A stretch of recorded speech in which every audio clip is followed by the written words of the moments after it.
Thank you, and thank you for that start. If there are no questions, we'll go on. Do you have one? Yeah, yes. Thank sir. you, Madam Chair. Just a quick question. The licensing that's required, is it for the store only, or every professional manicurist needs to require a license or permit? So Both. Individuals are licensed and the business is licensed by the BBC. Individuals who don't speak English, is it translated for them? Is the test? Yes. Yes, the test is translated. Okay, thank you. Into Vietnamese and Spanish, and there may be some other languages. Okay. Thank you. Mr. Chu. Thank you, Ms. Porter. First of all, I want to thank you for your leadership for many years on this topic, and to our colleagues. Ms. Porter was one of the first advocates in my office 5 years ago in San Francisco to educate me on this issue. And I know because of time, you didn't have time to get into all the various policy options that you've considered. Could you talk a little bit more about this is a product that has what we know to be toxic chemicals, and I know there's been some discussion about whether we could ban these products outright. Could you talk about some of the different options that you think the state has to address removing these toxic products out of these workplaces and consumer environments? Right. Well, I think there are a couple of ways to approach the issue of chemicals in products. We think, just improving right to know is going to drive the market into a safer direction. So that's one way indirectly you can kind of push the issue of safer products. We do think that bans are useful at this time. Kind of in conjunction or running parallel to the Safer Consumer Products regulatory process, because that process will require an alternatives assessment so that bad actors aren't replaced with just another bad actor, so that you're not replaying chemical X with even worse chemical Y. And we think the Safer Consumer Products regulatory process is a great system. It's moving somewhat slowly. And so it could be that in addition to the Safer Consumer Products regulatory process moving forward, and we really encourage nail salon products to be considered by DTSC, which is the implementing agency, we think there is sometimes a place for bans also. My colleague Julia Liao is going to be speaking about the Healthy Nail Salon Recognition Programs, which focuses on 3 chemicals, what's called the toxic trio, but that's just 3 chemicals in nail salon products, and we're learning more and more. And as the right to know is improved, we will learn more about these products, and that's so much the issue. So I think the Safer Consumer Products regulatory process, and I think we should talk about, and we'd love to talk about, bans at the same time. Thank you very much. Thank you. Senator Nguyen. Thank you. Ms. Porter, you mentioned a lot of right to know. When you mention the right to know, is it the right to know for workers and or consumers? Well, the specific right to know issue I'm mentioning is in regard to professional cosmetics. So just going back one step, in the world of cosmetics, there are professional cosmetics and there's retail cosmetics. Retail cosmetics are the nail polish, the lotions that we get at the CVS drugstore or that we get at the May Company. Those products have to have labels, have to have ingredients on the labels. Yeah, and I understand that because they're retail and et cetera, but now if you're selling it to a store, it doesn't necessarily. My question going back to is the right to know. Are you looking at the right to know for the worker? Yes. What about the consumers? But it would be improved for the consumer if I go into a nail salon right now and I look at a nail polish bottle. I, as a consumer that's getting my toes or nails done, I don't know what's in the product that the nail technician is applying for me. So it helps consumers also in nail salons. So then my next question for you is linguistically, these individuals tend to have limited English. Quite frankly, most people don't realize this, but they do also have limited in being able to read Vietnamese as well. Yes. How are you going to give them the right to know if they can't, even if you patch up and put English and Vietnamese? If I can't read either language, what are you going to do? Well, this is an evolving process. The state requires a certain level of language access be provided by the state. So that's a great question for state agencies, for starters. The other thing is that, and my colleague will be talking about this, through our outreach and education efforts, we've actually outreached on the issue of, say, for example, the toxic trio, dibutyl phthalate, toluene, and formaldehyde. And so for a lot of nail salon technicians and owners, they can probably identify at least those three chemicals.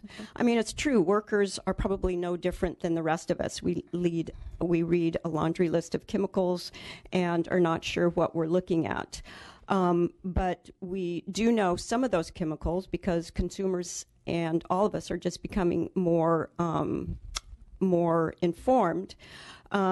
But we also, we would ask for a bill that requires listing of ingredients to also include some kind of reference to a website or other place where folks can go to find out more information about these specific chemicals. And we would be interested in talking about how we could make the right to know more effective for non-English speakers. I think that's an ongoing question. This, if I may, add to what you said. Sure. It's one other thing I think we should also have a broader discussion is you can list things on the internet, but not everybody to this day can afford the internet. This population, these individuals, might not either, because in those areas, I mean, not everybody in my district can afford the internet. But on top of that, if one can't afford the internet, you're probably not technically savvy or comfortable. I should say savvy, comfortable with the internet to even be able to look it up. Right. So I mean, this is why I think I think the chairwoman Gonzalez, because these are the kind of broader issues that needs to be addressed. Is whatever we decide or discuss up here is we got to step back and go, okay, let's provide a website. Wait, but nobody's going to get on it that you're targeting these workers because they're not technically comfortable. But if we put everything in two languages, what if there's 1% of them who can't read or write in both languages? Right. I do, though, have to say that I appreciate what you said. Talking about is at these hearings, there should be an option to have a translator, an interpreter. Because I will tell you, Vietnamese refugees are so fearful of the government. Mm-hmm. Yes. They still, to this day, a lot of them don't put money into the bank. Okay, right. We get homicides in my district, and the cops would find a bag of $30,000 cash in the vacuum bag, Right. Because we don't like government, and when you come knocking on our doors, we feel that we did something wrong, even though you believe that you think that you're actually trying to help me. Right. So we got to be very sensitive to how we approach this, because I will tell you, the fear of just hearing about this hearing across the state of California to this population is enormous right now. Everybody is afraid they're going to lose their job. So, as we're having these broader discussion, I appreciate, the Assemblyman mentioned your years of work, and I know you've met with my staff, but as we move forward, I hope that we do just kind of either one step back or half a step back and go, how do we really resolve that issue? Right. Just a little bit more about the technical issue. We do know from our own work, and the collaborative has years of education and outreach. My particular focus with the collaborative happens to be policy, but the collaborative has done a lot of outreach and education, training on health and safety, and now training on labor and on leadership development. And one thing that we do know, this community tends to have smartphones. They may not have computers, but they have a smartphone. Now, that's the opposite of someone like me, who does not have a smartphone, but has a computer. I was supposed to go from a BlackBerry to a smartphone a month ago, and I'm still not happy. Right, exactly. So one idea is to make sure that whatever information is being accessed, that the information is compatible with smartphones. And for instance, there's a website, I believe it's called ChemHat, that is smartphone accessible. So maybe that's the place to start. And it's true. I mean, this is not perfect, right? But it would be a start in the, we believe, a start in the right direction to require labeling on ingredients on labels. And then we'll work more, and we'd love to work with you on this issue because it's huge and it's important. Thank you. Thank you, Catherine. If we can bring up the first panel now, and as they come up, we have Victoria Hasid, the Deputy Director of the Legislation and Policy at the Department of Industrial Relations to start.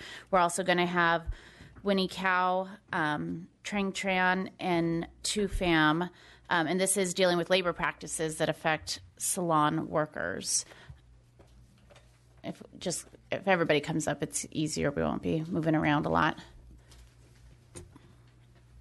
And Senator Wynn, I'm so glad you're here because in my office we were just discussing this as well. So I'm going to take this opportunity to ask a question. Maybe people can lead in.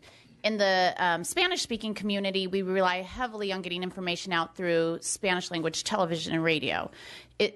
Is there a similar avenue in the Vietnamese community? I'm assuming if it exists, it exists in Orange County. But is there a well-developed news station as well? Yes, there is. We have three main avenue: radio, TV, and also newspaper. Of course, there's like a million of each, but there are a few that you can. There's a handful of each of those area that is more. Has more memberships or more users. So you'll find an area like in Orange County, 10 or 20 TV station, but majority of them would probably view 3 of them. Same thing as newspapers and magazines, monthly magazine, weekly magazine, and etc. But daily newspaper, there's 3 main, and one of the main though does have satellites, or they do their newspaper to the Bay Area, Texas, and etc. So most people look at Orange County in that community. Whatever we move in Orange County is where it affects all the other populations across, because they always look to Orange County as, okay, if it's specifically in that community, if Orange County is doing it, what's going to happen next to us? But you're absolutely right. And the other thing is the nail industry, the workers themselves are great messengers. Yeah. They are very, they're very savvy in the sense that if they want to get a message out there, they're actually the go-to to the community as well.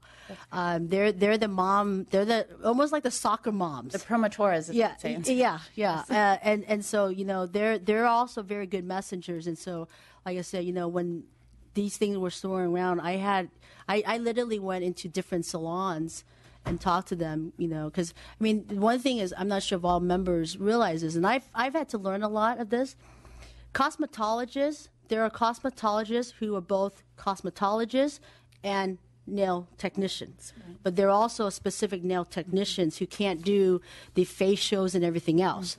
So when we talk about cosmetologists, it's a lot broader, but they can do both. There's also nail technicians as well. So, thank you. We're going to start with Victoria Hasid. Hi, thank you, members of the committee, for taking the time today to talk about this very serious issue and for giving us an opportunity to testify and take part in this discussion. After the New York Times articles really exposed some egregious labor practices, and we think that this is a good time to pause and reflect and ensure that this, see what's going on here in California and ensure that this workforce is protected as they should be. My name is Victoria Hasid. I'm the Deputy Director of Legislation and Policy for the Department of Industrial Relations. 2 of our divisions that go into these workplaces and inspect them are the Labor Commissioner's Office, which enforces California wage and hour law, as well as the Division of Occupational Safety and Health, also known as CalOSHA, which enforce the state's health and safety regulations as they affect workers. We're eager to help inform both employees and employers about their rights and their duties. The mission of the department, its divisions, is to both advance and protect California's labor laws and health and safety laws. And as we saw in the New York Times piece, these workers face some serious hazards, both in terms of wage theft as well as to their own health and safety. In regards to labor issues, one of the major issues across the state and affecting this workforce in particular is that of misclassification, or whether someone is being properly classified as an employee or an independent contractor. From a policy perspective, here in California, we start that most workers are employees, and there's very important, very specific benefits to that. They are owed minimum wages, overtime, meal and rest break. Their employers have to make sure they're covered by workers' compensation, and they're also provided disability and family leave benefits. Employers benefit from this as well. This ensures these laws ensure that they have a stable workforce and that they're protected from immunity under workers' compensation law. However, there's an issue when these workers are improperly labeled, and I know there's a frustration among many in that there isn't a bright line rule. This makes you an independent contractor, and this makes you an employee. Rather, there's a series of factors and a very fact-specific analysis that our investigators go through when evaluating and inspecting a workplace to determine if these workers are in fact employees. There are two significant factors that we start with that you probably have heard about before. One is the degree of control that the manager or owner has over the worker, and the other is how integral that worker is to into the business. The seminal case on this issue is S.G. Borrello & Sons versus Department of Industrial Relations, and it enumerates several factors. None are dispositive, but things that we look to. Is the service being provided specific? Does it require special expertise? How is the worker paid? Is it per hour or per job? Does the worker supply their own tools? And do they, how much do they invest in the equipment? One thing that's important to note is that simply calling someone an independent contractor or having them sign an agreement saying that you agree to work as an independent contractor does not make them an independent contractor. We have to look to those factors. And we realize that many labor violations that stem from this misclassification issue. We see wage and hour violations. We see rest and meal break violations. And unfortunately, the number one violation is failure to have workers' compensation. And I see I only have 30 seconds remaining. May I have one more minute just to touch a little bit on? Okay. And this failure to have workers' compensation, as we heard in our opening remarks, is particularly unsettling because these workers face very serious health and safety risks. Cal OSHA has identified several areas that are particularly affect this industry. Exposure to hazardous chemicals, which we've been talking about. Electrical safety. They work in small spaces. You often see a lot of machines plugged up. Ventilation issues. Ergonomics. These workers are sometimes kneeling in uncomfortable positions for a lot of the day. Heat illness and failure to be properly trained and informed. So when Cal OSHA issues violations, it's usually for things in this area. Several years ago, this body also focused a lot of attention on this industry, and in coordination with them and other worker safety groups, they petitioned Cal OSHA to look at our permissible exposure levels, or PELs, in terms of the level of the chemicals that these workers can be exposed to. Those discussions resulted in lowering the PEL for one of the chemicals discussed, toluene. This causes respiratory issues, cancer issues, and has negative reproductive health effects. As a result of these discussions, we also recently partnered with some of these organizations and put a fact sheet up that discussed many of these issues, pointed people to where they get more information, and produced it in several languages so that the workers across these various communities could have access to this information. We're excited the opportunity to continue this dialogue, and we want to work with both workers and employer groups as well as the legislature so we can make sure that we're getting this information out to the public so that workers are protected and employers do know what their responsibilities are. Thank you very much for your time.